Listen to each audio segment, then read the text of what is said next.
마태복음 8장 끝부분에서 예수님은 귀신 들린 사람 둘을 치유하셨습니다. 그 두 사람이 집에서 살 수 없고 늘 무덤 사이에서 거주하면서 사납기가 말할 수가 없어서 사람들이 그들을 피해 다닌다고 그렇게 말씀을 하셨습니다.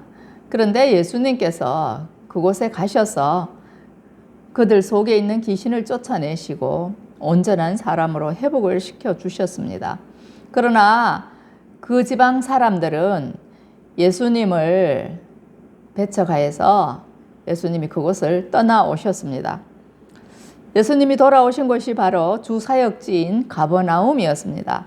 그곳으로 돌아오셔서 많은 일들을 하셨는데 오늘 본문에서는 한 관리의 딸이 죽었는데 예수님께 와서 살려달라고 간청하는 내용입니다. 마태복음 9장 18절, 19절 그리고 23절과 25절까지인데 제가 읽어드리겠습니다. 예수께서 이 말씀을 하실 때에 한 관리가 와서 절하며 이르되 내 딸이 방금 죽어사오나 오셔서 그 몸에 손을 얹어 주소서. 그러면 살아나겠나이다 하니 예수께서 일어나 따라가심에 제자들도 가더니 예수께서 그 관리의 집에 가사 피리 부는 자들과 떠드는 무리를 보시고 이르시되 물러가라. 이 소녀가 죽은 것이 아니라 잔다 하시니 그들이 비웃더라. 무리를 내보낸 후에 예수께서 들어가사 소녀의 손을 잡으심에 일어나는지라. 예수님께서 가버나움에 돌아오셨을 때에 많은 일들이 있었지만 특별히 그 한 관리가 외동딸이 죽었는데 그 딸을 살려달라고 예수님께 찾아왔습니다. 누가복음에 의하면 이 관리가 바로 회당장 야이로라고 기록하고 있어요. 유대 지방에는 회당이 있습니다. 바벨론 포로기 시대에 이 회당이 세워져서 회당에서 하나님의 말씀을 가르치고 복음을 전하고 이렇게 했는데 바로 야이로라는 사람이 그 회당에서 일을 하고 있었더라는 거예요. 회당에는 보통 10명의 관리를 두어서 회당을 관리하고 또 돌아가면서 말씀을 봉독할 사람 순서를 정하고 하는데 3명의 회당장이 있었습니다. 그 중에 한 사람이 바로 야이로였습니다. 이 사람에게 12살 된 딸이 하나 있었는데 외동딸이었어요. 그러니까 얼마나 귀한 딸인지 모릅니다. 그 딸이 고작 12년밖에 살지 못하고 죽어버렸습니다. 너무나도 애통하고 너무나도 비참한 그러한 소식입니다. 야이로가 얼마나 딸을 살리기 위해서 힘쓰고 애를 썼겠습니까? 좋다는 약은 다 먹였을 것이고 유명하다는 의원들은 다 찾아갔을 것입니다. 그런데도 어떻게 할 수 없더라는 거예요. 아버지가 딸을 너무나도 사랑하지만 자기 생명보다 더 사랑하지만 죽음 앞에서는 어쩔 수가 없더라는 거예요. 그래서 죽은 딸을 어찌할 수가 없는 거예요.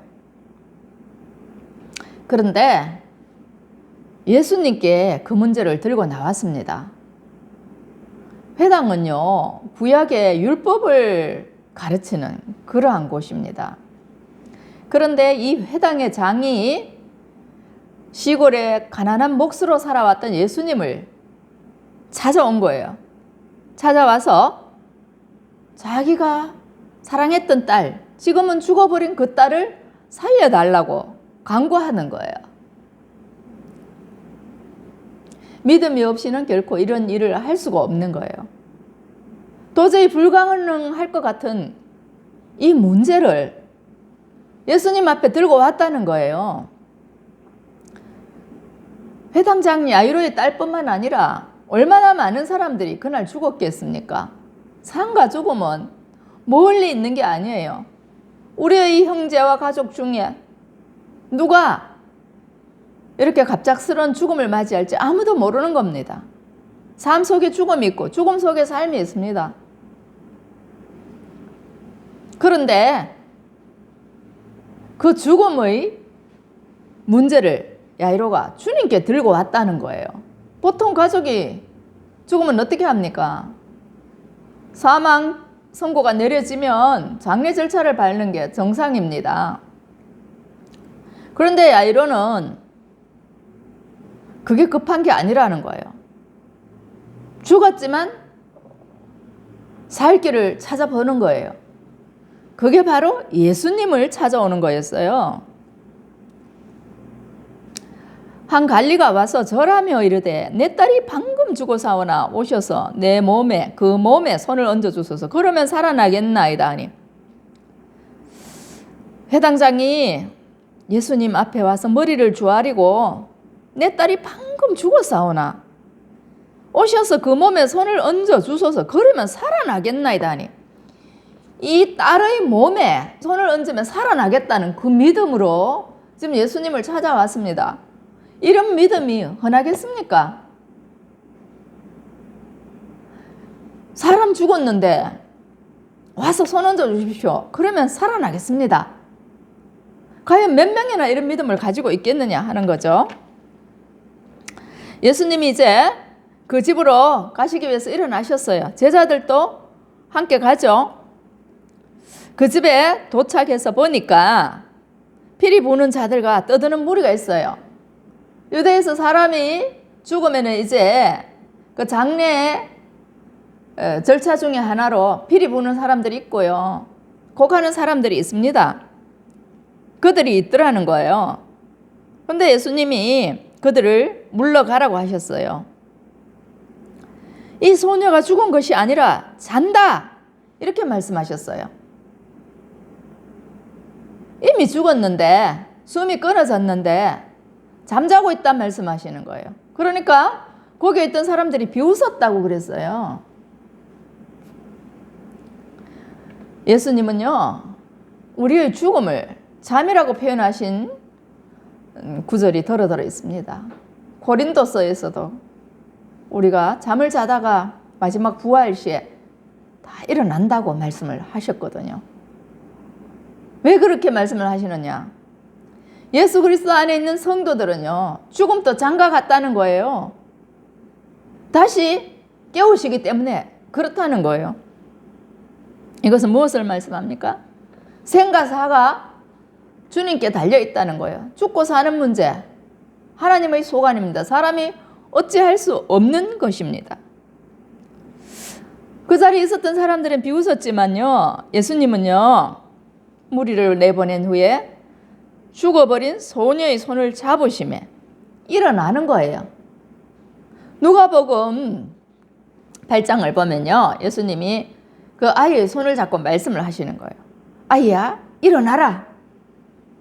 살아나라도 아니고 잠자고 있는데 이제 그만 자고 일어나라 이렇게 말씀하시듯이 그 손을 잡고 아이야 일어나라 이렇게 말씀하셨는데 떠났던 영이 돌아와서 아이가 살아났다고 누가복음에서 기록하고 있습니다. 사람은요 건강하고 젊어도 영혼이 떠나면 죽는 거예요. 생기가 그 몸에서 빠져나가면 죽는 거예요. 그런데 예수님의 한 말씀에 영이 돌아왔다는 겁니다. 이걸 누가 할 수 있습니까? 하나님 외에는 아무도 할 수 없는 일이에요. 신약 성경에서 예수님이 사람을 살리신 거 3번이에요. 죽었는데 다시 살리신 경우가 3번입니다. 그 한 가지가 바로 오늘 본문에 나타난 야이로의 딸이고요. 또 한 가지는 요한복음 4장 46절 이하에 기록된 왕의 신하의 아들을 살린 것입니다. 그리고 요한복음 11장에 나타난 나사로의 살림입니다. 성경에서 3은 중요한 숫자입니다. 하늘의 수이기도 하고 완전을 상징하는 수이기도 합니다. 예수님이 죽은 사람을 3번 살리셨다는 것은 사람을 살리는 능력이 예수님 안에 완전하게 계시다는 것을 의미합니다. 이 세 가지 사건 속에서 공통적으로 등장하는 것이 바로 믿음이라는 단어입니다.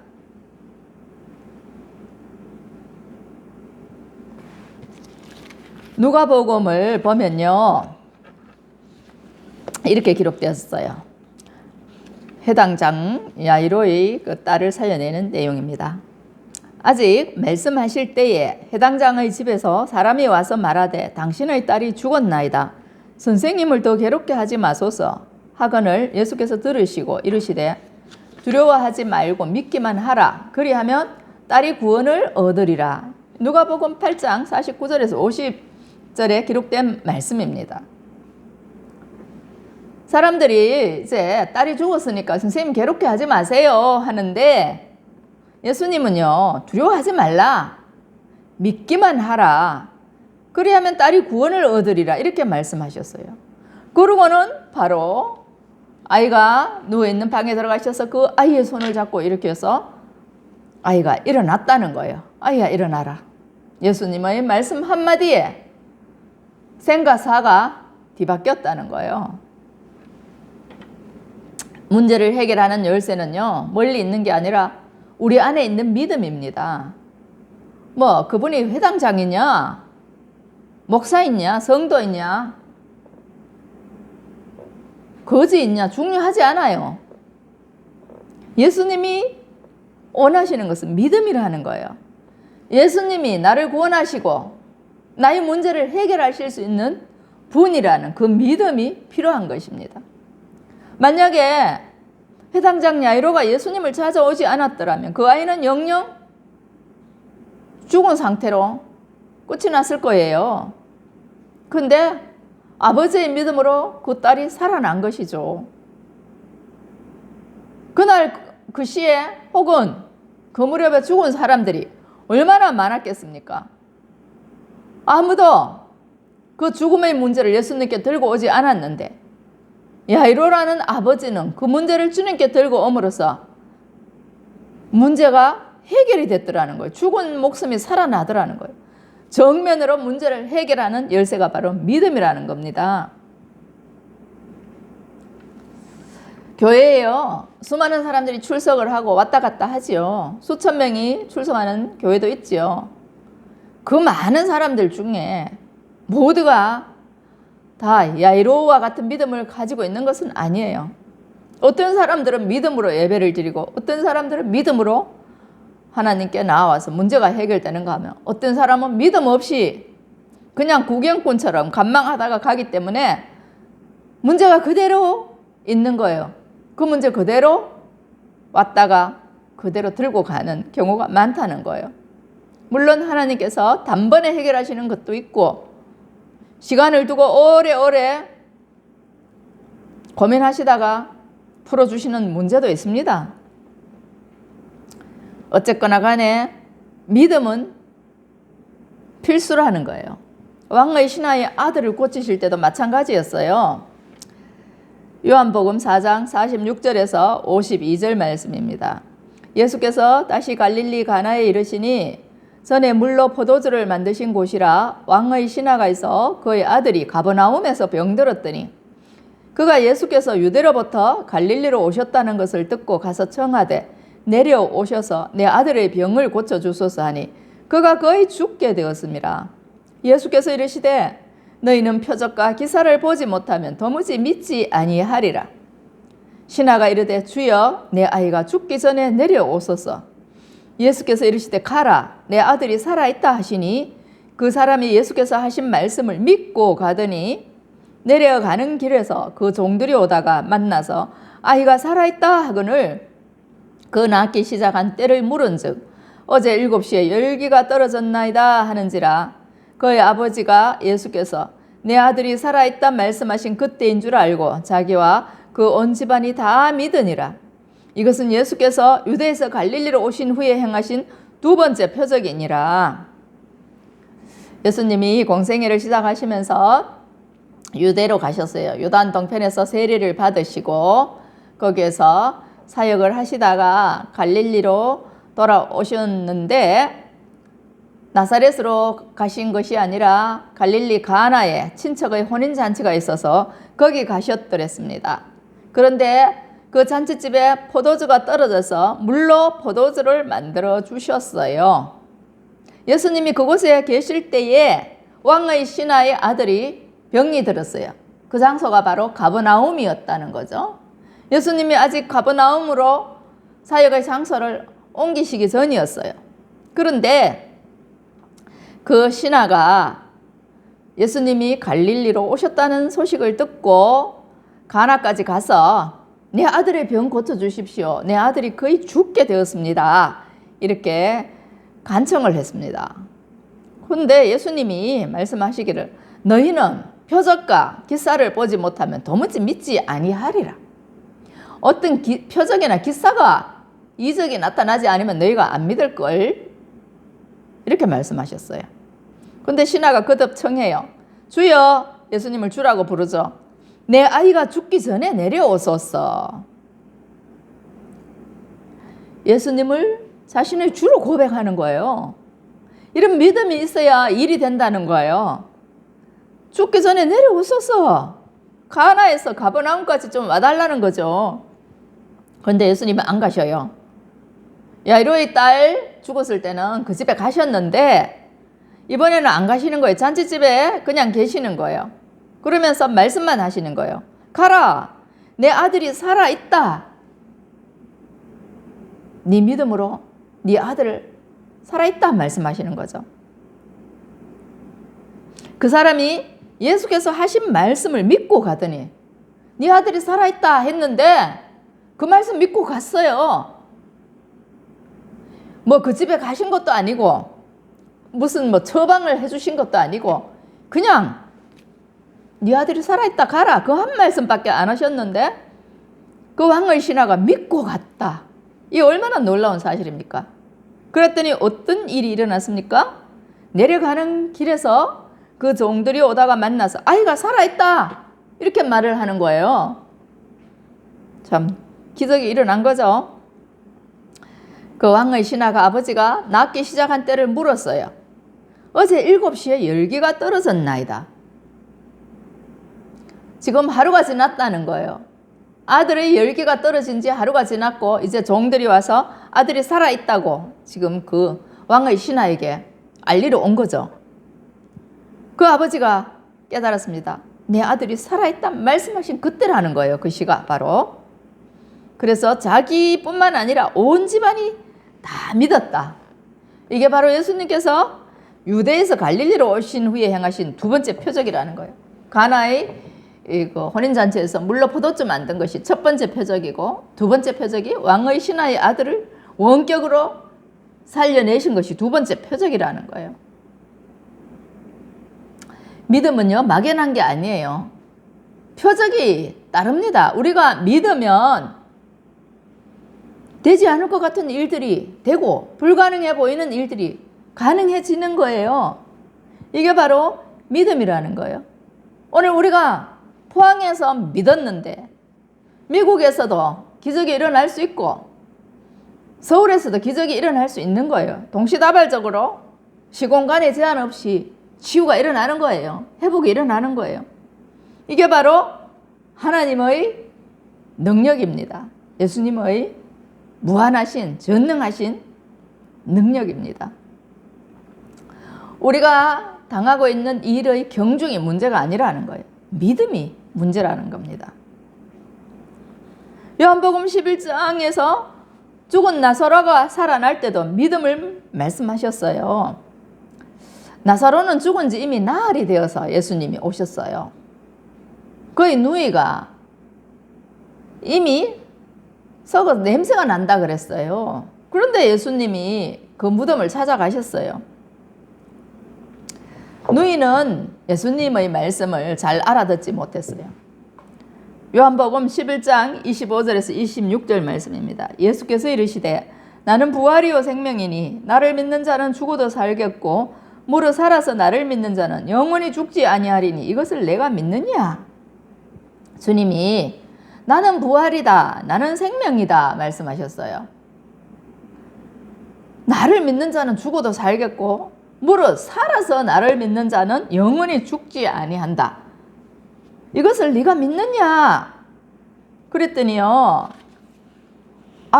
죽은 후에는 마지막 부활 때는 다시 살아날 줄 믿습니다. 이렇게 대답을 했거든요.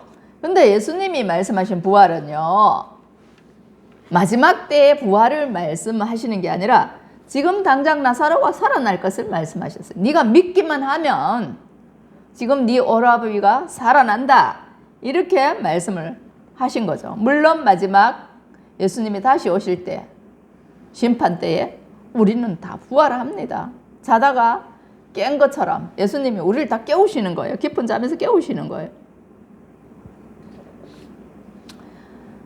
나사로는 죽은 지 나흘이 돼서 무덤에 장사 지냈고 썩은 냄새가 났지만은 예수님이 나사로야 나오라 크게 무덤 입구에서 돌을 굴리고 말씀하셨을 때 죽은 나사로가 수족을 동인 채로 걸어 나왔습니다. 그를 떠났던 혼이 그에게로 돌아왔어요. 하나님의 생기가 그 몸에 들어가니까 썩어서 냄새가 나는데도 살아나는 거예요. 이게 바로 하나님의 일이라는 겁니다. 에스겔서 37장을 보면요.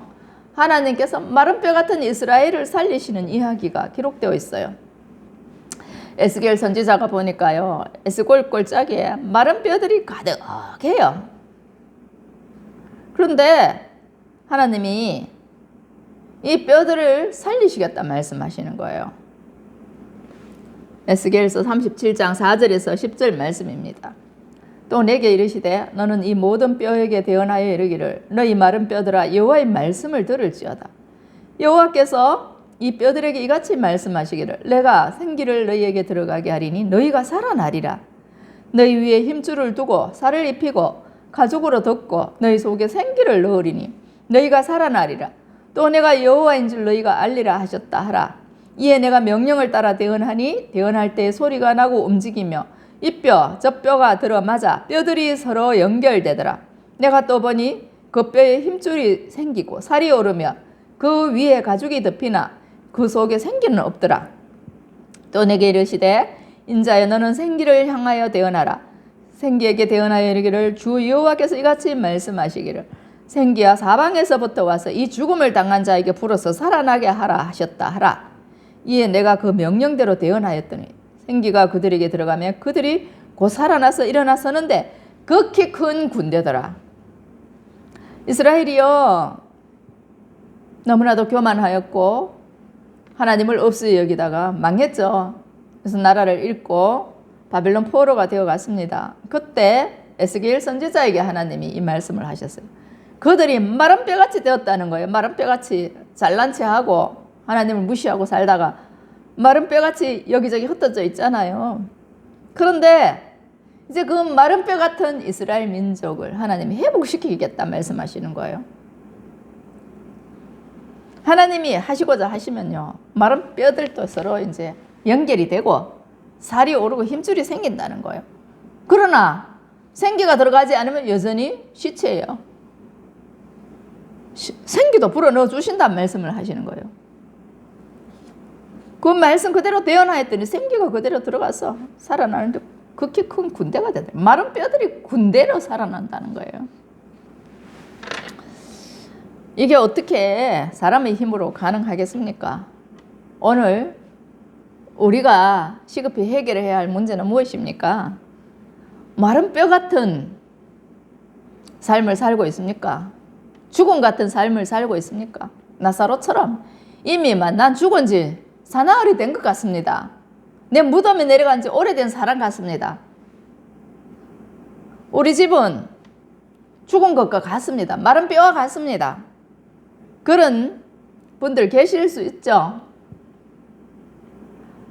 남편이 죽어서 내 삶이 캄캄하고 무덤 같고 자녀가 부지불식간에 어린 나이에 떠나서 내 인생이 마른 뼈 같고 경제가 파탄이 나고 사업이 부도가 나서 내가 무덤에 갇힌 것 같고 마른 뼈같이 소망이 없을 수가 있습니다. 그러나 이 문제를 예수님께 가지고 나오면 예수님이 내 문제를 해결하실 수 있고 나의 모든 상황에서 나를 구원하실 수 있다.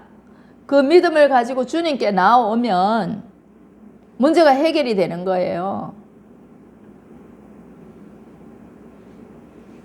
첫째는 내 영혼이 소생합니다. 예수님을 영접하는 데는요, 무슨 기복적인 신앙이나 육적인 문제부터 해결하는 게 아니라 영적인 문제부터 해결해야 하는 거예요. 지금까지 내가 예수님 없이 살았고 예수님 밖에서 살았고 믿음 없이 살았는 거, 그것을 먼저 회개해야 되는 거예요. 나 예수님 믿지 못했습니다. 예수님 내 주로 고백하지 못했습니다. 용서하십시오. 나의 교만을 용서하시고 나의 죄를 용서하시고 내 안에 있는 온갖 악하고 더러운 생각을 주님 용서하여 주십시오. 내가 지은 허물과 죄를 용서해 주십시오. 내가 주님 앞에 겸손히 머리를 조아립니다. 예수님을 나의 구주로 모십니다. 이 고백이 먼저 있어야 되는 거예요. 그 다음에 이제 주님의 역사가 일어나기 시작합니다. 주님은 주님 앞에 나와서 나 죄인입니다 고백하고 회개하는 자를 가장 기뻐하시는 거예요. 그런 믿음이 저와 여러분에게 있으면요, 태산 같은 문제도 쉽게 해결이 될 수 있다는 거예요. 태산 같은 문제도. 마가복음 11장 23절에서 24절 말씀입니다. 내가 진실로 너희에게 이르노니 누구든지 이 산더러 들려 바다에 던져지라 하며 그 말하는 것이 이루어질 줄 믿고 마음에 의심하지 아니하면 그대로 되리라. 그러므로 내가 너희에게 말하노니 무엇이든지 기도하고 구하는 것은 받은 줄로 믿으라. 그리하면 너희에게 그대로 되리라. 아멘. 산더러 들려 바다에 던져지라 하면 그 말하는 것이 이루어질 줄 믿고 마음에 의심하지 아니하면 그대로 된다고 말씀하시는 거예요.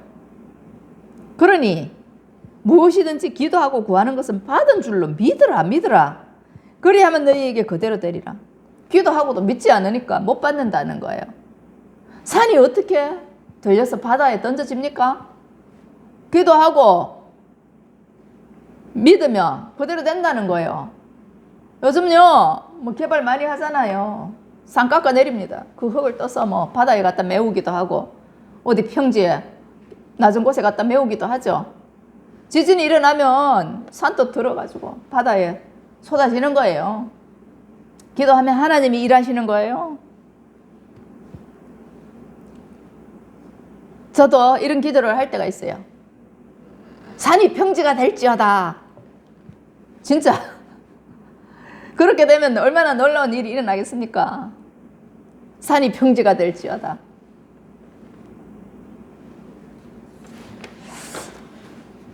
또 우리를 가로막고 있는 이 여리고성 같은 경고한 문제들, 산악기 거지없는 풍랑 같은 것들,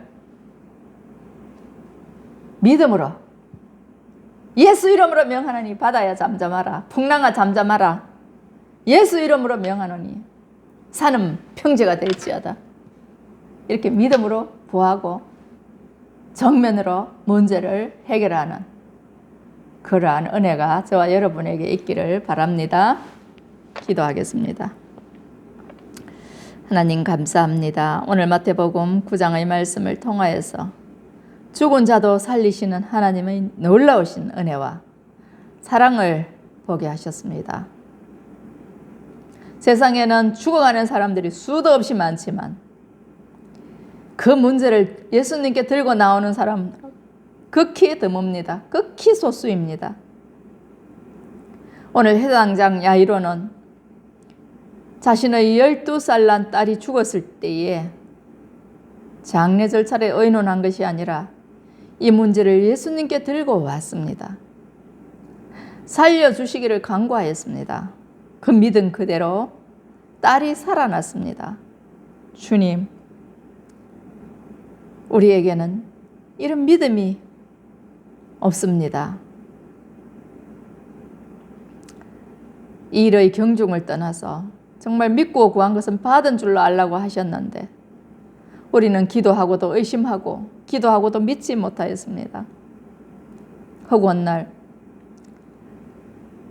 교회에 출석을 하고 하나님의 말씀을 묵상하면서도 믿어지지 않아서 문제가 해결되지 못하고 여전히 답답한 가운데서 살아가는 성도님들이 있습니다. 하나님 불쌍히 여기셔서 정말 믿음 있는 자가 되게 하시고 그 믿음으로 살아나는 가정들, 살아나는 모두가 될 수 있도록 은혜를 복의 복을 더하여 주시옵소서.